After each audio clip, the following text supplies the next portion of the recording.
Acompaña ahora Pablo Romá, él es analista político. Bueno, ahí veíamos un popurrí de los discursos de los distintos candidatos, las principales figuras que vemos a nivel nacional. ¿Vos pensás que le llega a la gente lo que dicen o lo que hablan es más para la interna de sus partidos?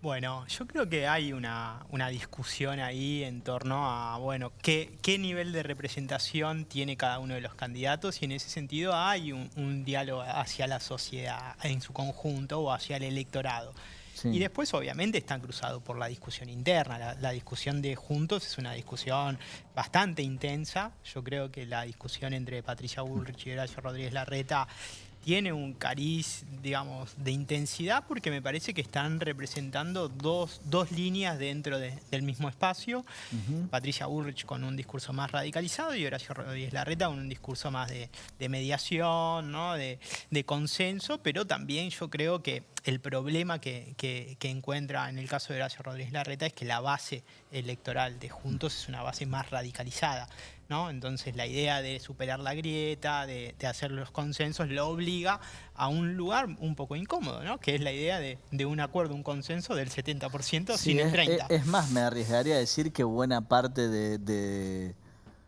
los votantes de uno y otro lado de la grieta no tienen la más mínima intención de que se solucione o se cierre. Totalmente, yo creo que ahí hay una cuestión que es leer qué es lo que está pasando un poco por abajo en términos de los núcleos duros, activos, militantes, pero que también forman parte, digamos, de un conjunto social más amplio en el cual hay una rivalidad, una dualidad, la polarización que se Ujú. expresa porque claramente la discusión kirchnerismo-antikirchnerismo sigue ordenando de alguna manera la política argentina. Sí, sin lugar a dudas.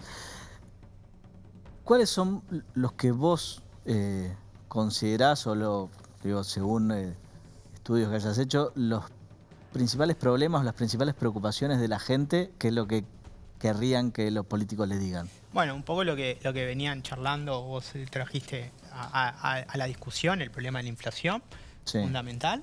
sí, sí, Ese claro. es Si no, el primer problema. Y en segundo lugar, hoy la inseguridad. Digamos, ujú, trabajo, desocupación no forman parte de los principales problemas. Sí el aumento de precios, ujú, como muy marcado ya hace muchos meses, sí, y la inseguridad, como yo creo que como producto de un proceso en el cual el aumento de precios lo que genera es una apropiación regresiva del ingreso, digamos, ¿no?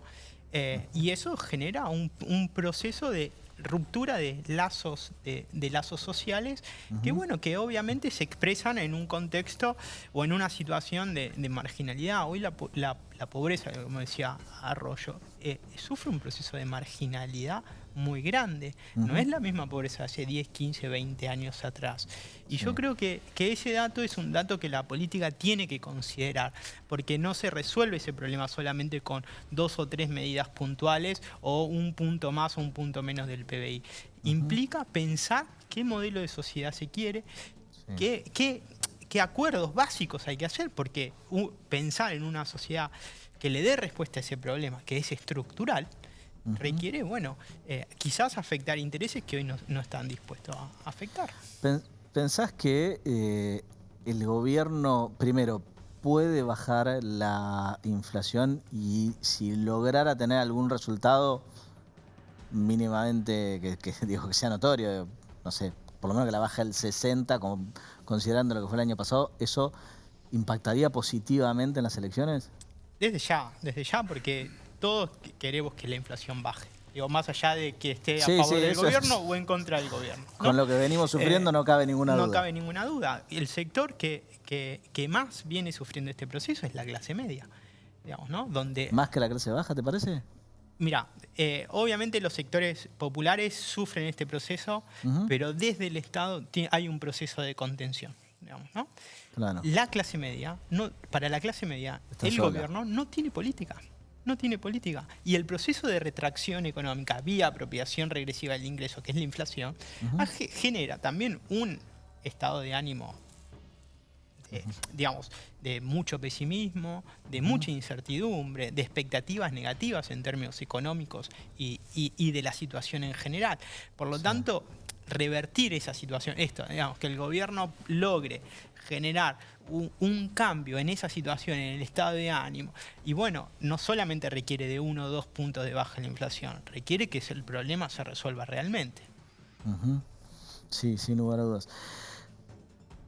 Ahora, vuelvo a insistir con esto. Digo, si hubiera una baja de la inflación, hoy en día la sensación es que, bueno, lo más probable es que se produzca un cambio de timón en el mandato. Digo, más allá de lo que haya o no en encuestas, el grado de disconformidad es grande. ¿Hacia dónde se vuelca la clase media mayoritariamente en función de esto lo que vos mencionabas? Hoy tenés, digamos, 2 grandes digamos, referencias. Que por un lado es Cristina Fernández de Kirchner en términos electorales, por el otro lado es Cambiemos, Juntos por el Cambio, pero en esa disputa hoy Patricia Bullrich tiene al menos desde los datos que nosotros tenemos, una ventaja sobre Horacio Rodríguez Larreta. No es una gran ventaja, pero es una ventaja. Yo creo que hoy la discusión es, bueno, ¿cómo se resuelve este problema? ¿No? Con una vía desde opciones más duras como mayor ajuste, ordenamiento, orden y bueno, y lo que representa el kirchnerismo en términos de inclusión. Bueno, el gobierno anterior de Mauricio Macri y los gobiernos kirchneristas de alguna manera también muestran parte del agotamiento de esas 2 referencias, ¿no? Entonces yo creo que hoy hay un porcentaje muy alto de electores, digamos, ¿no? Que no se referencian en ningún sector y los que se referencian, hoy los que tienen como mayor nivel de visibilidad dentro del Frente de Todos sigue siendo Cristina Fernández de Kirchner y dentro de Juntos por el Cambio, bueno, Patricia Bullrich y Horacio Rodríguez Larreta.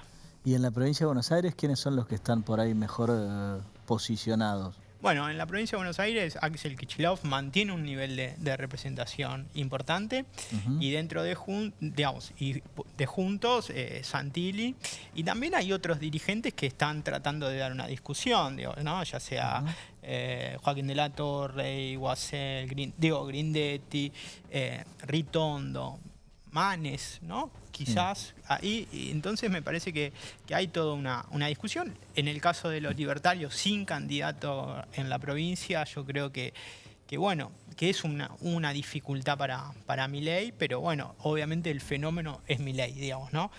Como cara visible más allá de ¿Y vos pensás que tenga candidato en la provincia? Va a trascender, porque una cosa es en la Ciudad de Buenos Aires o en el AMBA, donde hay una influencia mucho mayor de los medios de comunicación, y después el resto del país muchas veces vemos que por lo menos considera otras cosas a la hora de votar y no tanto lo que dicen en los canales de noticias. ¿Pensás que eso se va a ver reflejado en esta elección, sobre todo respecto de Milei? Mirá, nosotros venimos trabajando en algunos distritos del interior de la provincia y dentro del conurbano, del AMBA, y obviamente en los jóvenes Milei tiene una presencia muy fuerte, muy fuerte. Yo creo que hay que ver cómo se da ese proceso. Yo creo que el desafío que tiene es, bueno, tratar de transformar eso en un fenómeno nacional. ¿No? Como lo hizo en la ciudad de Buenos Aires en la elección pasada, transformar en un fenómeno electoral todo ese proceso que venía trayendo, y fundamentalmente en los jóvenes. Yo creo que ahí es el punto más fuerte, y sobre todo en los jóvenes varones, digamos, ¿no? Entonces, creo que eso es el principal desafío, y hay referencias de Milei en el interior también, aunque a veces no parezca que no.